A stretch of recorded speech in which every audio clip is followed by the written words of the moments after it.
Actually idea for comfort food ni sebenarnya datang daripada palliative doktor kita yang jaga palliative patient sebab dia rasa there is a need for comfort food ni to be implemented dalam kita punya servis. Okay.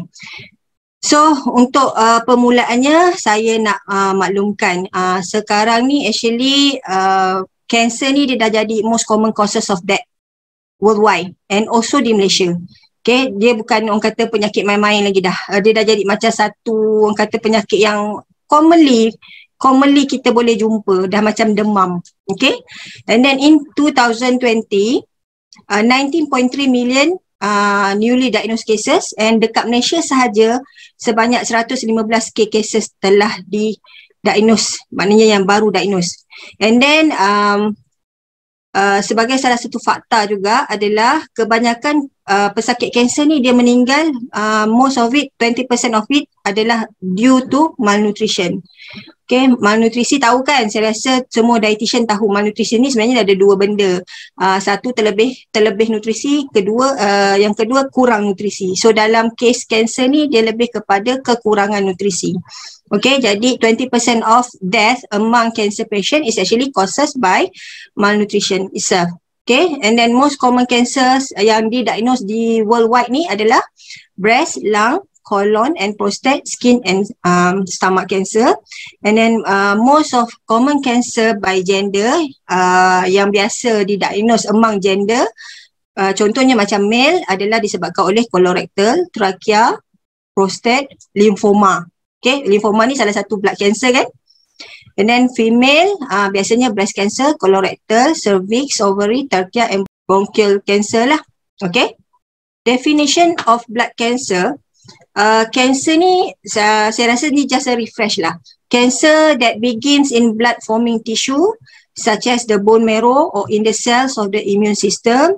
Example of blood cancer are leukemia, lymphoma and multiple myeloma, also called as hematologic cancer. Tadi saya ada ceritakan antara most common cancer diagnosed among male adalah, among pesakit lelaki adalah lymphoma. Okay, so dia dah makin meningkat lah sekarang ni. What we know about the patient with cancer, generally patient ni tak kisahlah cancer apa pun, especially patient yang ada blood cancer, dia akan mengalami low immunity. Okay, dan dia akan mengalami, kita panggil nutrition impact symptom. Okay, nutrition impact symptom ni adalah istilah yang kita gunakan untuk untuk 17 kategori simptom yang kata secara langsung akan memberi impact kepada oral intake. Okay, contoh dia adalah fever, chills, fatigue, weakness, weight loss, pain. Okay, pain tak kisahlah bagaimana pun, bone or joint pain, apa jenis pain, anemic, loss of appetite, oral impairment, constipation, diarrhea dan banyak lagi lah. So nak tahu what is the 17 kategori apa ni kriteria tu, boleh search or Google berkenaan dengan nutrition impact symptom.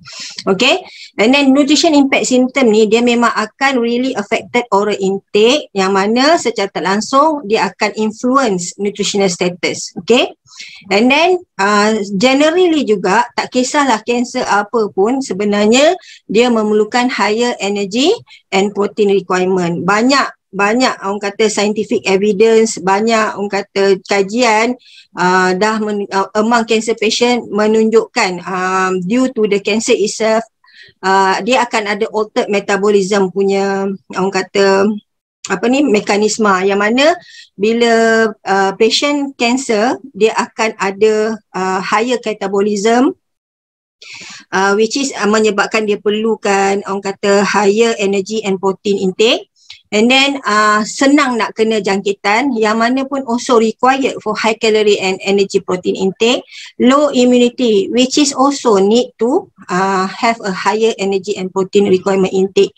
Okay, so secara generalnya prinsip dia cancer patient memang higher energy and protein requirement.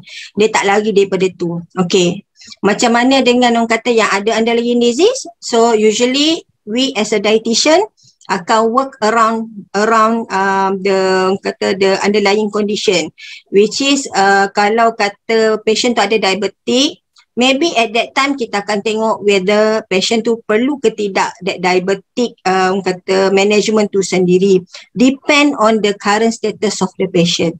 Sometimes our priority actually to make sure that patients not having a further weight loss, sebab bila further weight loss tu of course dia akan indicates that there is something wrong ataupun impairment in nutritional status, yang mana dia akan affect the outcome and also the efficacy of the treatment. Okay, so dalam cancer patient ni sebenarnya challenges yang kita selalu hadapi adalah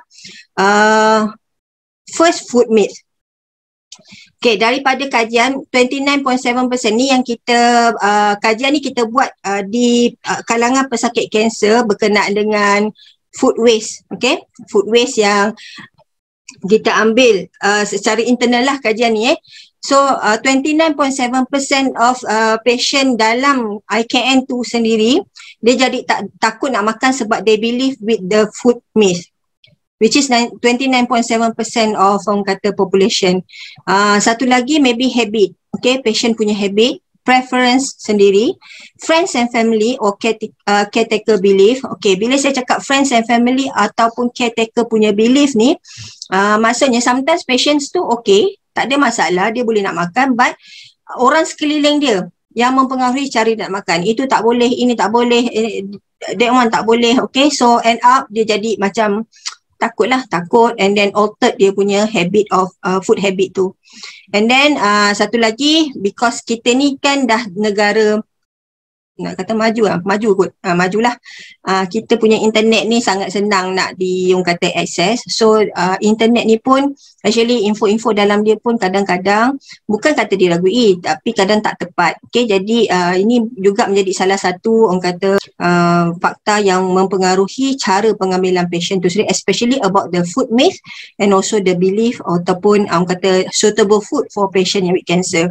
And then but not to forget, because of the condition patient tu sendiri, especially like loss of appetite, 28.2% of kita punya cancer patient kadang-kadang dia sebenarnya nak makan, but because of the appetite dia memang tak mampu nak ambil makan dengan enough. Okay.